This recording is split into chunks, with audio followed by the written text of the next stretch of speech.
How to download TikTok video without save option. That's what I will show you today. But before we begin, make sure to subscribe to the channel and ring the bell to get notified whenever a new video is uploaded. With that said, let's get started. So the first thing that you need to do is you need to copy the link of the video that you want to download. So let's go ahead and do that.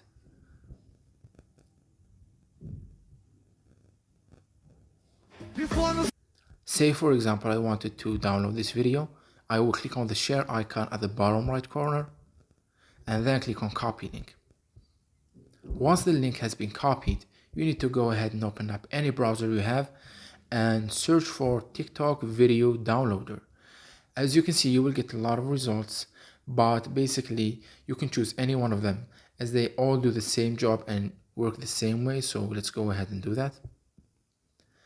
And essentially, once you're here, what you need to do is you just need to paste the link that you've copied, then click on download. And as you can see, your video will be right here. So just click on download. And your video has been downloaded, as you can see. So that was it for this video. That's how you can download and save the TikTok videos without the save option. If you have any questions, please leave them in the comment section down below. With that said, see you in the next video.